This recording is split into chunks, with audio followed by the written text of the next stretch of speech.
chefs des unités administratives et délégués des différents ministères étaient les premiers à être reçus par le maréchal du Tchad, Idriss Déby Itnou, après avoir signifié le mobile de son déplacement et pris note des doléances formulées par les administrateurs. Le président de la République a donné un certain nombre d'orientations pour l'efficacité de l'administration. Le laxisme, l'absentéisme des fonctionnaires, la mauvaise gestion des ressources n'ont plus droit de citer dans l'administration, clame le maréchal du Tchad, qui engage tous les chefs des unités administratives et des services publics à se mettre au travail et au service des administrés. Le vivre ensemble, l'éducation des enfants, la lutte contre l'exploitation des enfants et leur mariage, la lutte contre les mutilations génitales féminines et j'en passe sont au nombre des combats pour lesquels le maréchal du Tchad, Idriss Déby Itnou, engage l'administration provinciale. Il attend des autorités administratives la restauration de l'autorité de l'État dans toute sa plénitude. Je n'hésiterai pas à remplir les prisons par les auteurs et complices des mariages d'enfants. Ils seront dans le désert pour planter des arbres, tonne-t-il, trouvant inconcevable de continuer à martyriser les enfants. Arrêter le phénomène implique également la responsabilité des forces de défense et de sécurité dont les chefs ont été reçus par le chef suprême des armées.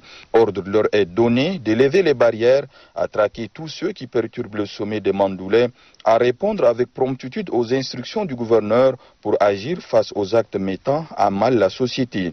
Vous êtes les soldats de la République, pas d'un régime. Les régimes passent, le soldat républicain est là pour servir la nation. Un soldat politisé est un danger, a signifié le maréchal du Tchad qui annonce l'envoi dans les prochains jours de 20 véhicules et le renforcement de la zone de défense numéro 5 en effectif pour mener à bien ses missions. Les brebis galeuses qui déshonorent l'armée sont mises en garde. Tout officier qui a mis plus de 3 ans sera muté. Tous ceux qui se sont transformés en éleveurs sont sommés d'arrêter immédiatement ou à défaut de déposer la tenue. L'exemplarité et l'appel au devoir s'imposent également aux chefs traditionnels, coutumiers et religieux.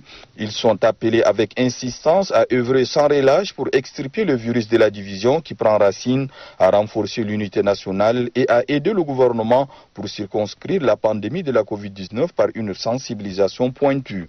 Donnant suite à leurs doléances, le maréchal du Tchad, Idriss Déby Itnou, a annoncé l'augmentation du nombre de goumiers qui passe de 2 à 5 à partir du 1er janvier 2021.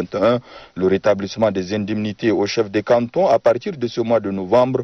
Chefs de canton, villages éphériques, imams et pasteurs ont un rôle central, reconnaît-il, magnifiant également le combat que mène la femme mandoulaise à qui il a fait part de son admiration. Les représentants des associations et groupements féminins, des jeunes et cadres de la province ont mis à profit la rencontre avec le chef de l'État Idriss Déby Itnou pour exprimer leur entière adhésion à sa politique de développement du pays tout en faisant part de leurs préoccupations. Prenant acte de ces sollicitations, il a annoncé l'installation prochaine d'une usine pour industrialiser la filière des oléagineux et le paiement dans le meilleur délai de l'argent destiné à parachever les travaux de construction du château d'eau de Koumra. Il en est de même pour le palais de justice et du stade dont les chantiers vont redémarrer rapidement. La construction d'un centre multimédia, l'intégration des jeunes à la fonction publique, l'octroi des crédits aux jeunes et femmes vont venir renforcer cet arsenal. L'ONAGES et l'ONAPE vont également agir rapidement. Mandoul va progresser par votre volonté, votre travail et avec mon soutien, rassure le chef de l'État qui a tenu un langage de vérité envers les élites et les jeunes, mettre à terme la division, éviter le communautarisme, regarder l'avenir avec espoir et patriotisme sont entre autres conseils prodigués par le maréchal du Tchad Idriss Déby Itnou avant de clore cette série d'audiences.